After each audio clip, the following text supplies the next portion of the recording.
In this question, we need to evaluate a definite integral 0 to pi by 2 dx divided by 1 plus square root of tan x.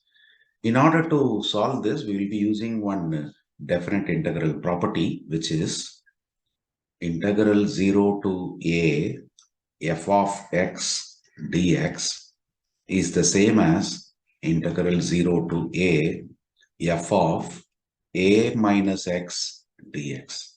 So we will be using this property. So let me call this as di, definite integral. So this definite integral can be rewritten as integral, sorry, here it is a. Yeah, integral 0 to pi by 2, and wherever that f of x, that function is 1 divided by 1 plus square root of tan x, that we will rewrite it, means we will write it as dx divided by,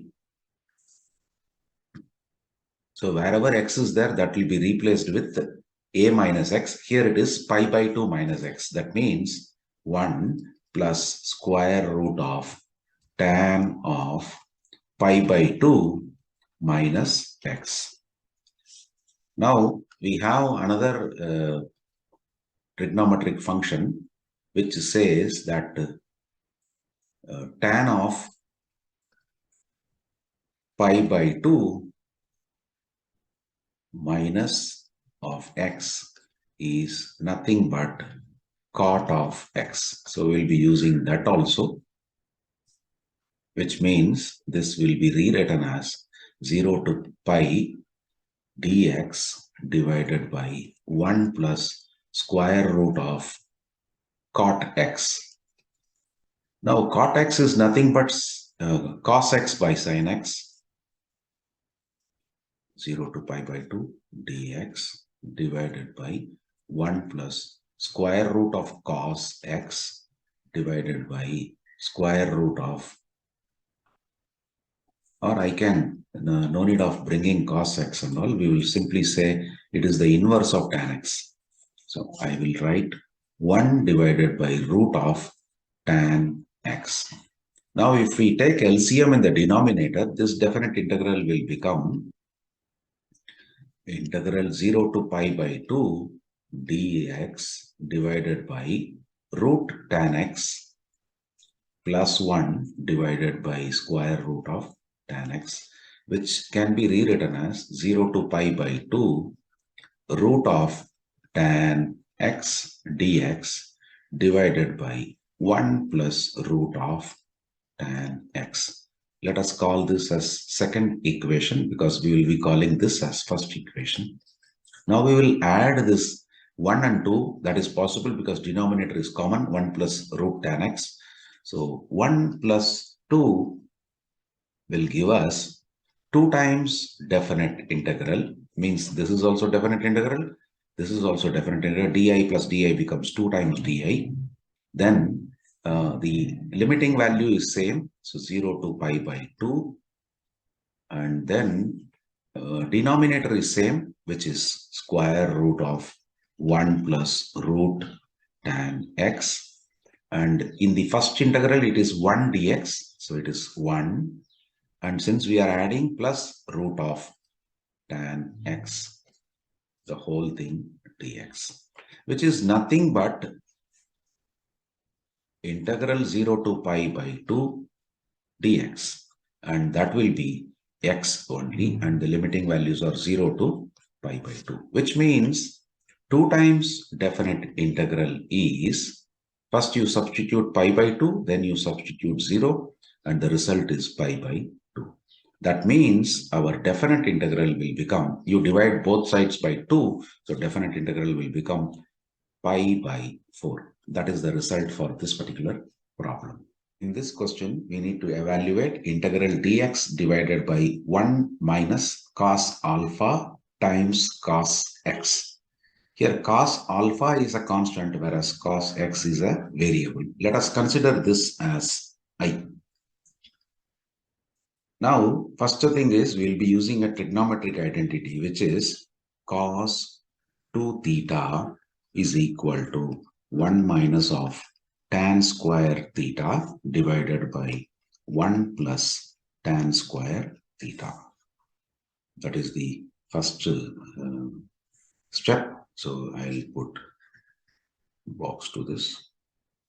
So now our I will be rewritten as integral dx divided by 1 minus of cos alpha, and this cos x, we will use this identity whatever I wrote, 1 minus tan square of x by 2 divided by 1 plus tan square of x by 2. Now we'll take LCM, which is 1 plus tan square x by 2. So that will become integral dx divided by 1 plus tan square of x by 2 minus cos alpha times 1 minus of tan square of x by 2 whole thing divided by 1 plus tan square of x by 2. So whatever we wrote in the denominator cut can be taken to the numerator. So we will have 1 plus tan square of x by 2 times dx divided by 1 plus tan square of x by 2. Then I can individually multiply. So first you will get minus cos alpha plus cos alpha tan square of x by 2. Now the numerator is nothing but secant square of x by 2 dx divided by we can club now 1 minus of cos alpha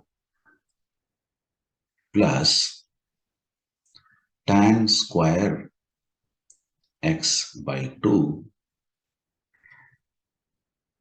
We'll take it common. So we will get 1 plus cos alpha. Now again, what we will do is we will take this 1 plus cos alpha outside in the denominator.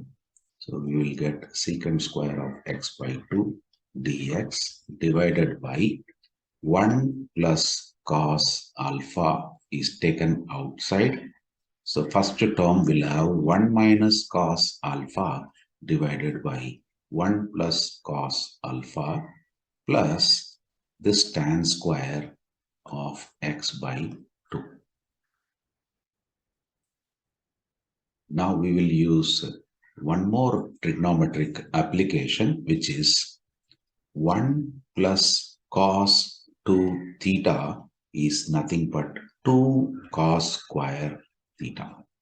We'll be using that in the denominator wherever that alpha is there we will be using it. So this I will become now integral secant square of x by 2 dx divided by this one. Now I can write it as 2 times cos square alpha by 2 times one more application is there. 1 minus of cos 2 theta is 2 times sine square of theta.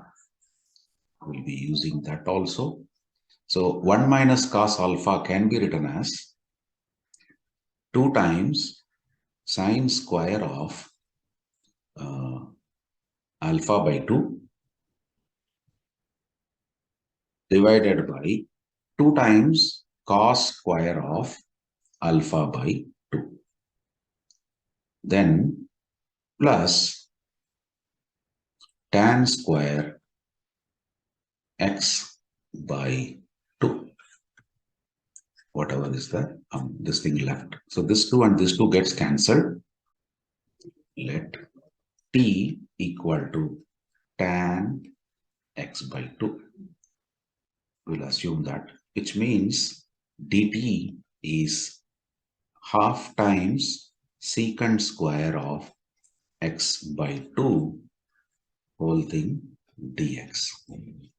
So now that means we have 2 times dt is secant square of x by 2 dx. So therefore our I will become now secant square x by 2 dx is nothing but 2 dt divided by 2 times cos square alpha by 2, and then within bracket sine square alpha 2 by 2 divided by cos square alpha by 2, we can write it as tan square of alpha by 2 plus tan square of x by 2 is nothing but t square. Now we have a standard integral which says integral dx divided by x square plus a square is nothing but 1 by a tan inverse of x by a. So we will use that. Now before that I can cancel this 2 and this 2. Now if I take this cos square alpha by 2 to the numerator, it becomes integral secant square of alpha by 2 dt divided by denominator can be written as t square plus tan square of alpha by 2. So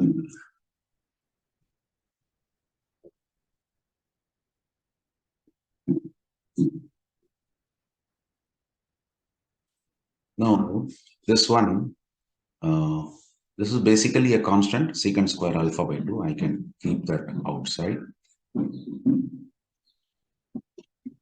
Now dt divided by t square plus tan square alpha by 2, we will apply this 1 by a, which means 1 divided by tan alpha by 2 times tan inverse of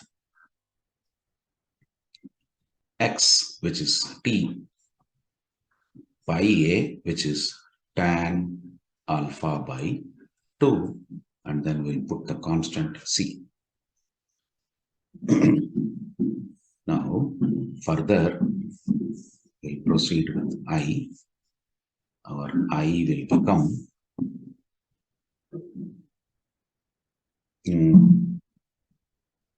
this secant square alpha by 2, I can again write it as 1 by cos square of alpha by 2.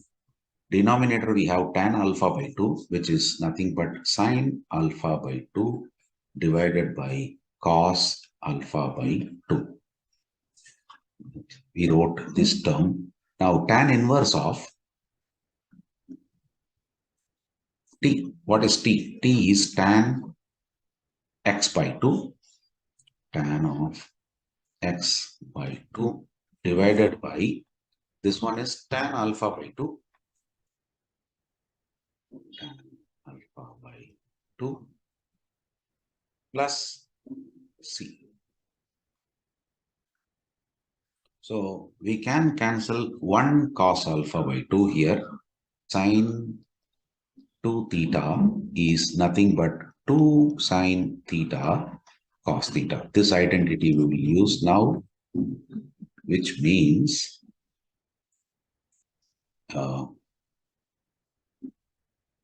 we need actually a 2 in the denominator to use this. To use this identity, we need a 2 in the denominator. So what we will do, we'll multiply and divide by 2 in that. So now we can apply, it will become 2 divided by sine 2 theta when it is theta, whereas here it is alpha by 2, so it becomes sine alpha. Sine alpha means this whole thing has become now sine alpha. And then we have this tan inverse of,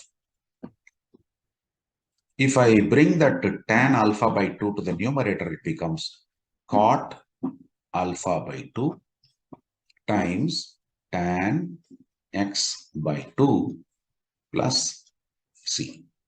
Now again this sine alpha in the denominator, if I take it to numerator, it becomes 2 times cosecant alpha, then tan inverse of cot alpha by 2 times tan x by 2 plus the constant c. That will be the final result of this particular problem.